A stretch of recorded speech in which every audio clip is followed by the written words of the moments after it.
Assalomu alaykum. Bugungi kunda mamlakatimizda bank sohasida ham muhim islohotlar amalga oshirilmoqda.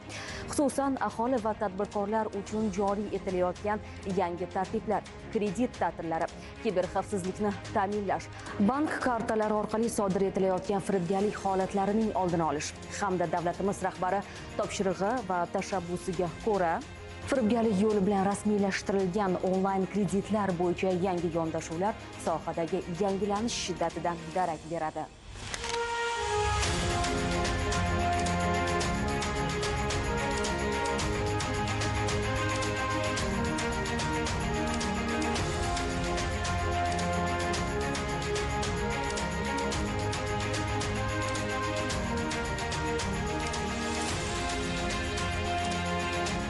O'zbekistonda bank tizimida amalga oshirilayotgan islohotlarning muhim jihatlaridan biri Markaziy bankning institutsional mustaqilligini kuchaytirishdir.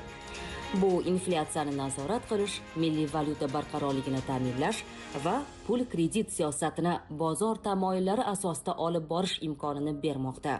2024-yil, 2025-yillarda mamlakatning moliyaviy barqarorligini kompleks baholashdan o'tkazishga, shunga o'ziga xos diagnostikani amalga oshirishga yordam beradigan Jahon banki hamda Xalqaro valyuta jamg'armasi tomonidan moliyaviy sektorni baholash dasturi doirasida baholash o'tkazildi.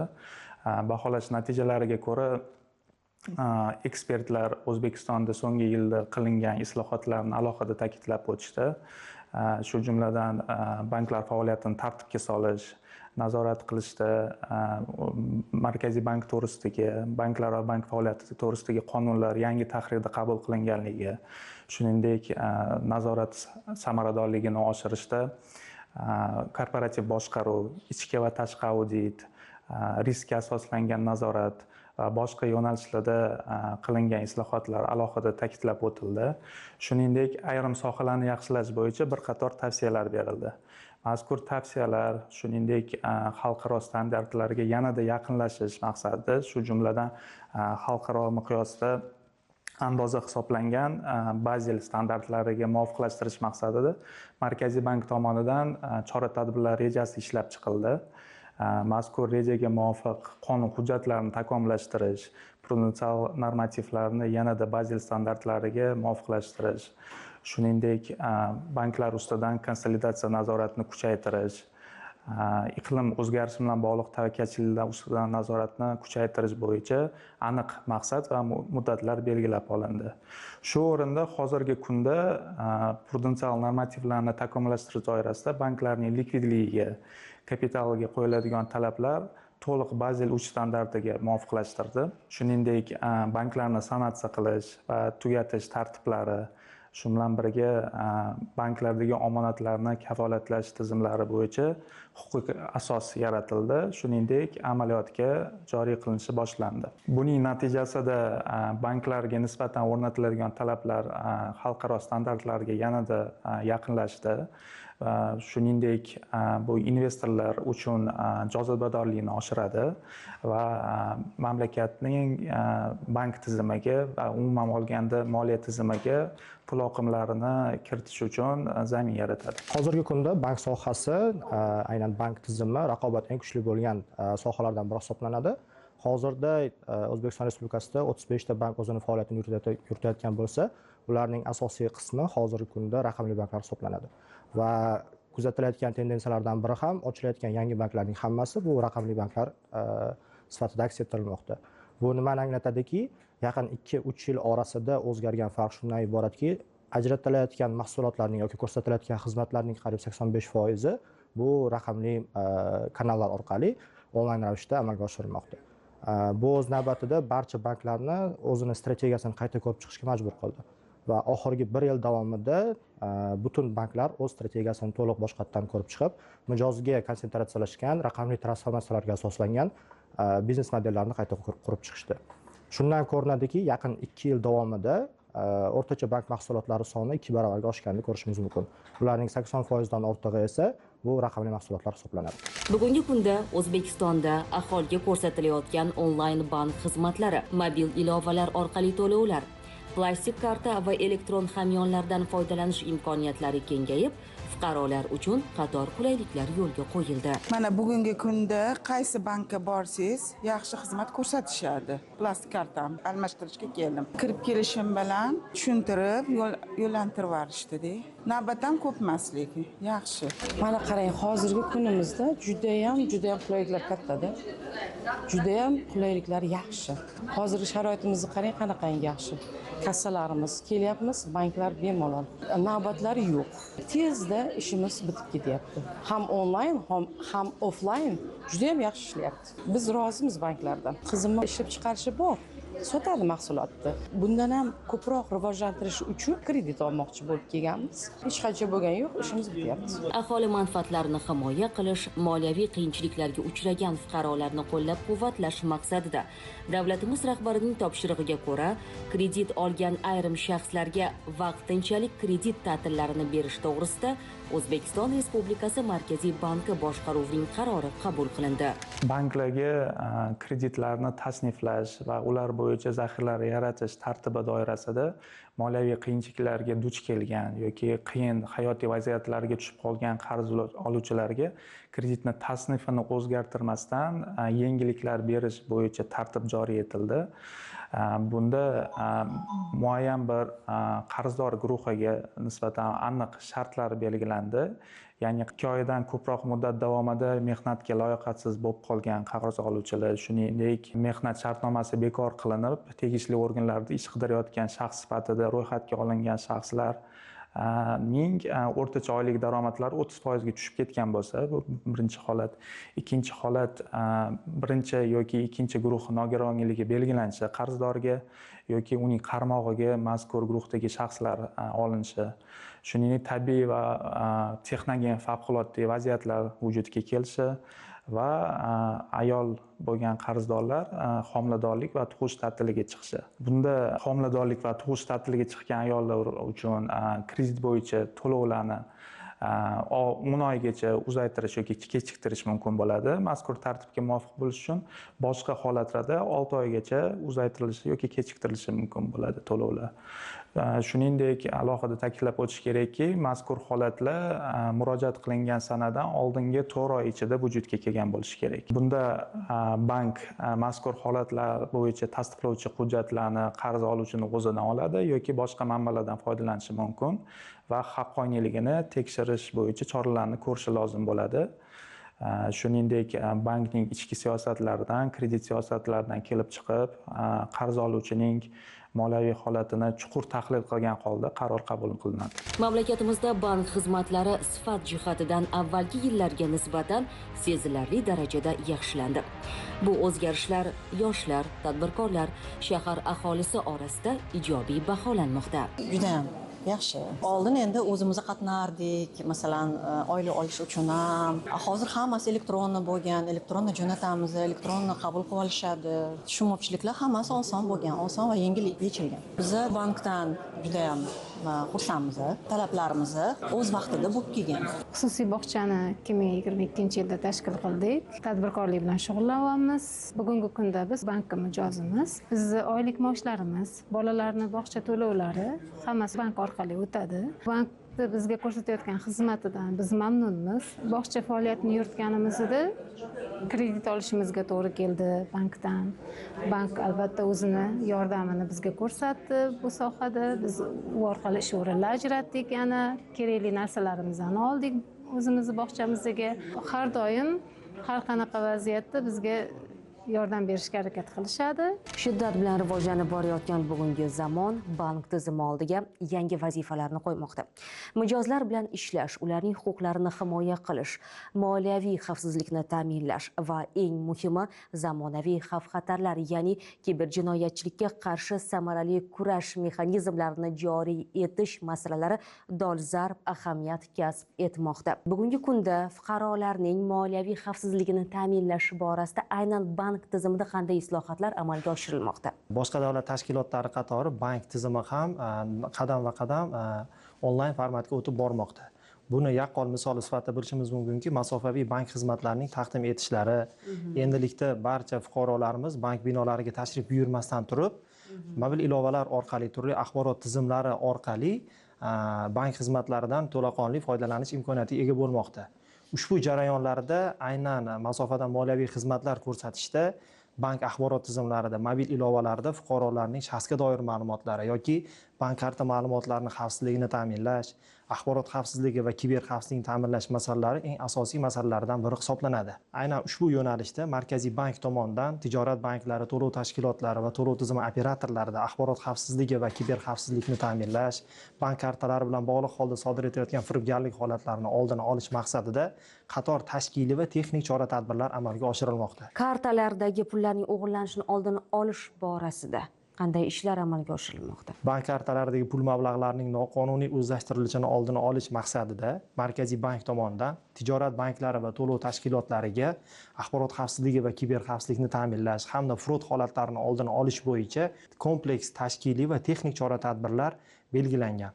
Xususan, yaqqol misol sifatida aytadigan bo'lsak, masofadan moliyaviy xizmatlarni ko'rsatuvchi mobil ilovalar, axborot tizimlarida fuqarolarimiz tomonidan amalga oshirilayotgan operatsiyalarni real vaqt rejimida kuzatish hamda shubhali deb topilgan, ya'ni frod holatlariga tushgan operatsiyalarni vaqtincha bloklash va aniqlash bo'yicha tijorat banklarida, to'lov tashkilotlarida hamda to'lov tizimi operatorlarida antifrod tizimlarini joriy etish bo'yicha ishlar amalga oshirilmoqda. Keyingi yana bir asosiy chora-tadbirlardan biri aynan bank va to'lov tashkilotlarining mobil ilovalarida fuqarolarni ro'yxatdan o'tkazish jarayonida majburiy tartibda 2 bosqichda tasdiqlash amaliyotlari joriy etildi. Bundan keyin yana bir asosiy chora-tadbirimiz bank va to'lov tashkilotlarining mobil ilovalari o'rnatilgan qurilmalarida zararli viruslar, xususan APK formatdagi viruslar o'rnatilganligi aniqlangan taqdirda ushbu zararli viruslarni aniqlash va ularni bartaraf etish bo'yicha bank va to'lov tashkilotlarining mobil ilovalariga aynan antivirus himoya modullari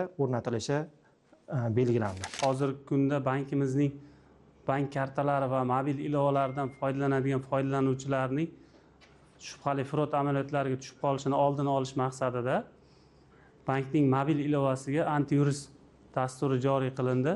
Bu antivirus dasturi orqali bankning mobil ilovasidan foydalanadigan foydalanuvchilarning qurilmasida zararli dasturlar borligi aniqlanganda ularga SMS va push xabarlar yuborish yo'lga qo'yildi.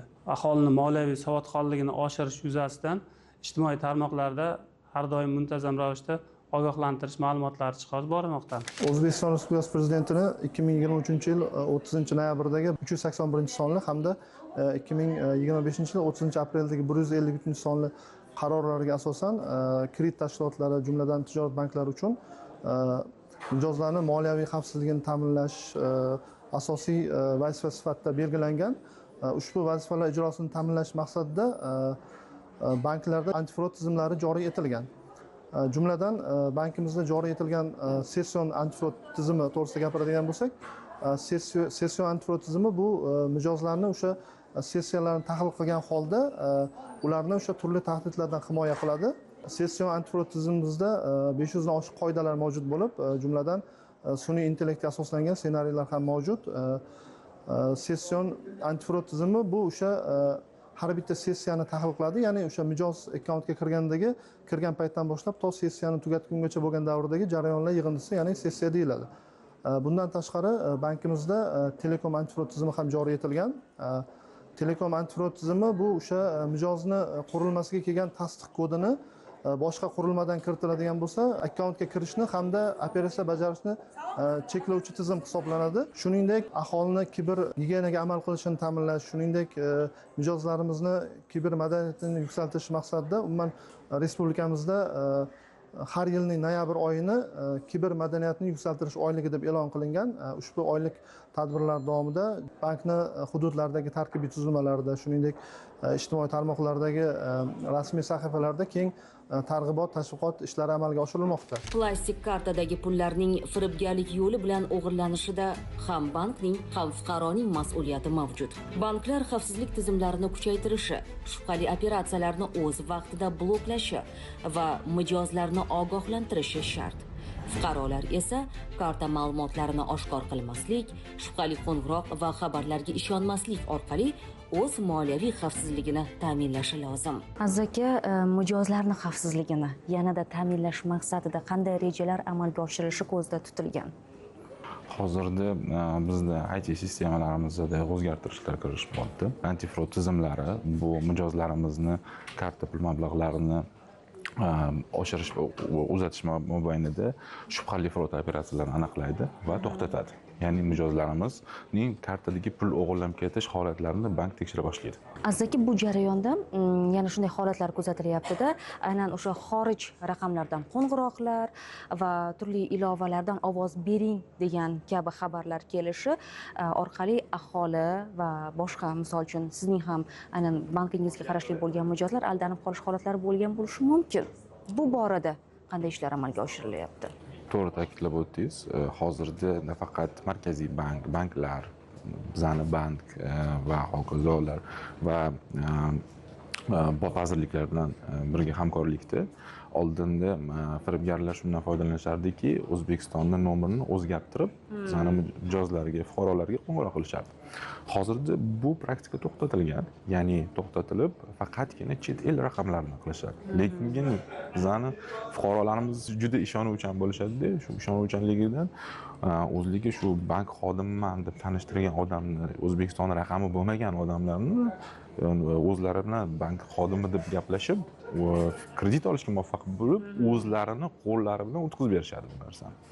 Undan tashqari bizda hozir ijtimoiy tarmoqlarda, Telegram messenjerlarida orqali bu narsani ko'rishimiz mumkinki, qanaqadir bir ovoz berish jarayonlari bor. Misol uchun, meni farzandim qanaqa bir musobaqada ishtirok etyapti, shunga ovoz bering.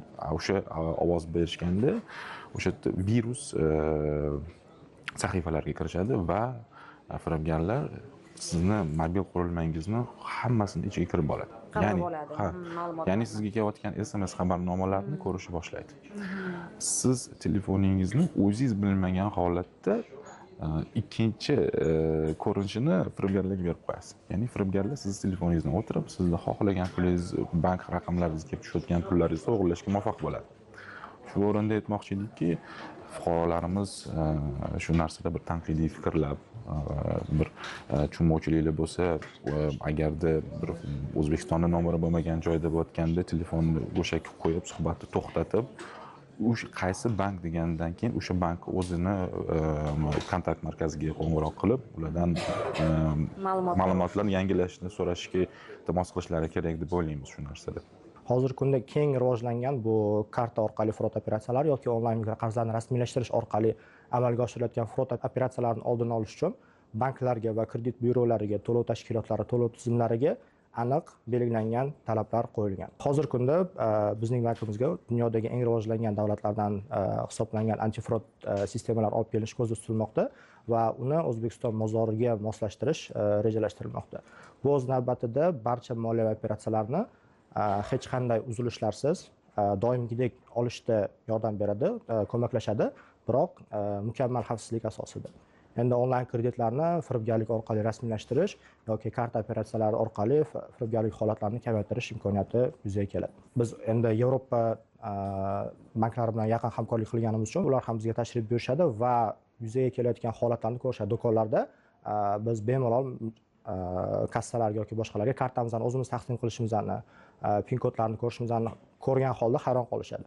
Bu to'laligicha antifrod qoidalariga zid, ya'ni har qanday holatda ham kartani har qanday ma'lumotini, raqamini, muddatini yoki boshqa pin kodlarini berishimiz qat'iyan taqiqlanadi.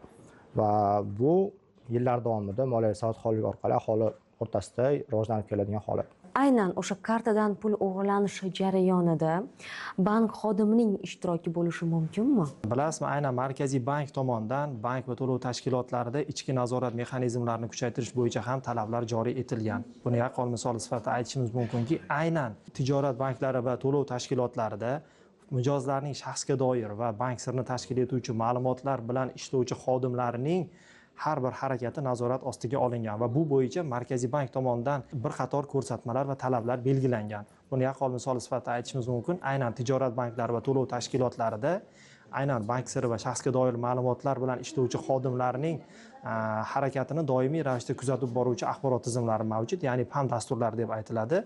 Ushbu dasturlar ushbu xodimlarning ishchi kompyuterlariga o'rnatilgan va ularning harakati doimiy ravishda nazorat ostida bo'ladi. Bu degani bank xodimlari tomonidan mijozlarning shaxsga doir ma'lumotlari yoki bank sirini tashkil etuvchi ma'lumotlari ixtiyoriy ravishda yoki o'zi xohlagan vaqtda ushbu ma'lumotlardan foydalanish yoki ushbu ma'lumotlarga erkin ravishda ishlov berish imkoniyatini beradi degani emas.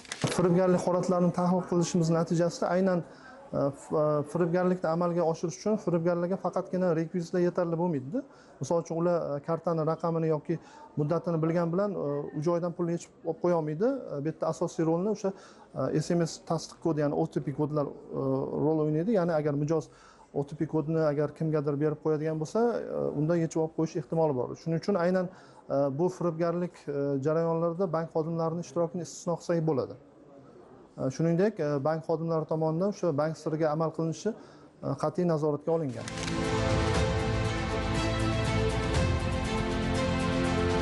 Yana bir muhim masala aynan o'sha firibgarlik bilan olingan kreditlar to'lanmasligi haqida ham aytildi.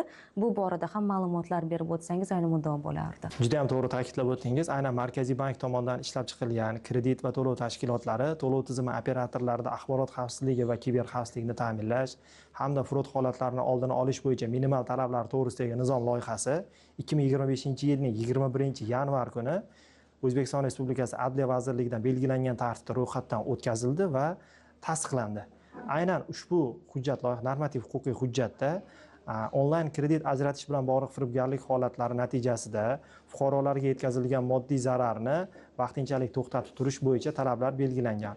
Bu haqida yana ham tushunarli qilib aytadigan bo'lsam, deylik bir fuqaroga firibgarlik yo'li bilan onlayn kredit rasmiylashtirildi. Fuqaro tegishli tartibda huquqni muhofaza qiluvchi organlarga murojaat etgandan keyin huquqni muhofaza qiluvchi organlari tergov, dastlabki surishtiruv va surishtiruv ishlarida aynan ushbu fuqaroni agarda jabrlanuvchi deb e'tirof etsa va firibgarlik holati rostdan ham sodir etilganligi aniqlansa, aynan tergovchi yoki surishtiruvchi prokurorning qaroriga asosan jabrlanuvchi deb e'tirof etilgan fuqaro haqidagi qaror bank yoki kredit tashkilotiga yuboriladi.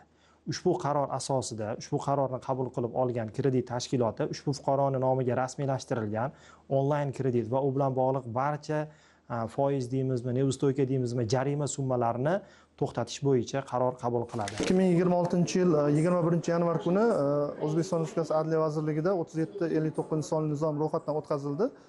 Ushbu nizom bilan jumladan banklarga o'sha masofaviy moliyaviy xizmatlar ko'rsatishda hamda frod holatlarini oldini olishda amal qilish shart bo'lgan minimal talablar belgilangan.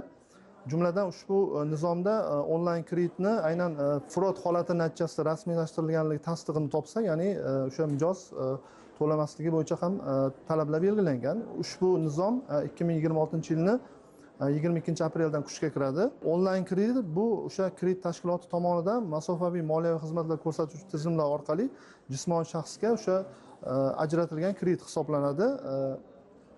Aynan o'sha masofaviy moliyaviy xizmatlar ko'rsatuvchi tizim orqali kredit rasmiylashtirish jarayonida frod holati natijasida mijoz nomiga onlayn mikroqarz yoki kredit rasmiylashtirilgan bo'lsa, bu holat to'g'risida mijoz, ya'ni foydalanuvchi ichki ishlar organiga xabar qiladi. Ichki ishlar organi ushbu holat bo'yicha o'sha arizaga asosan tergovga qadar tekshiruv, surishtiruv, dastlabki tergov harakatlarini amalga oshiradi hamda ushbu harakatlar natijasida demak kredit o'sha frod holati natijasida rasmiylashtirilganligi tasdig'ini topsa, o'sha surishtiruvchining yoki sudning tegishli qarori bilan arizachi jabrlanuvchi deb e'tirof etiladi hamda bu qaror o'sha kreditni kim ajratgan bo'lsa, o'sha tashkilotga yuboriladi. Kredit tashkiloti ushbu kreditni hamda unga hisoblangan foizlarni hisoblashni hamda undirishni to'xtatadi. Agar ma'lum bir kredit to'lovlarini mijoz amalga oshirgan bo'lsa, 15 bank ish kunida o'sha mijozga qaytarilishi mumkin. Bugungi kunda banklar sohasida to'g'risi juda katta farq bor oldingi bilan solishtirganda. Chunki erkinlik, avvalambor fuqarolar erkin bank orqali o'zini muloqotlarga kirishadigan bo'ldi. Kredit sohasida hech kim qiynalmaydigan bo'ldi. Masalan, onlayn oladimi, offlayn oladimi, o'tirgan joyda ko'pchilik o'zini ishini bajaryapti yoki oddiy masalan to'lovlar uchun oldin bankda hamma navbatda tursa, bugungi kunda yo'q. Onlayn bo'lgani hamma uchun qulay bo'ldi to'g'risi. Bankdan bugungi kunda juda ham mamnunmiz. Chunki kiraverishingiz bilan o'zi qizlarni o'zini kutib olgani ham muomala bilan odamga yoqadi. Banklarga taklif kiritadigan bo'lsak, bugungi kunda mana juda ko'p fuqaro, to'g'risi qancha fuqaro plastikdan plastikka, kartadan kartaga pul o'tkazadi, boshqa jarayonlar bor. Bunda foizlar miqdorini masalan fuqarolardan kelib chiqqan holatda, chunki ko'pchilik fuqarolar foizlarni kamaytirsa, yana ham fuqarolar uchun qulay bo'lgan bo'lardi. Yoki pul chiqarishi borib bankomatlardan. Bunda ham masalan bugungi kunda 1% degan bo'lsa, o'shani 0.5 qilar balkim. O'sha jarayonlarni ko'rib chiqsa, yana maqsadga muvofiq bo'lardi. Kelajakda qanday rejalar ko'zda tutilgan, qanday tartiblar joriy etilishi ko'zda tutilgan? Albatta, axborot xavfsizligi va kiber xavfsizlikni ta'minlash va bugungi kunda sodir etilayotgan bank kartalari bilan bog'liq holda sodir etilayotgan firibgarliklar bu faqat bugungi kun uchun emas, ya'ni firibgarlar ham ushbu yo'nalishda amalga oshirilayotgan texnologiya deymizmi yoki boshqa sohalar ham doimiy ravishda rivojlanib bormoqda. Va bu bilan birgalikda aynan Markaziy bank ham doimiy ravishda rivojlanib, yangi turdagi firibgarliklarni oldini olish hamda axborot xavfsizligi va kiber xavfsizlikni ta'minlash bo'yicha zamonaviy talablarni doimiy ravishda tahlil qilgan holda va o'rgangan holda O'zbekiston bank moliya tizimi uchun moslashtirilgan holda yangi talablarni ishlab chiqish hamda bank va to'lov tashkilotlarida axborot xavfsizligi va kiber xavfsizlikni ta'minlash bo'yicha tashkiliy va texnik chora-tadbirlarni amalga oshirish ko'zda tutilgan.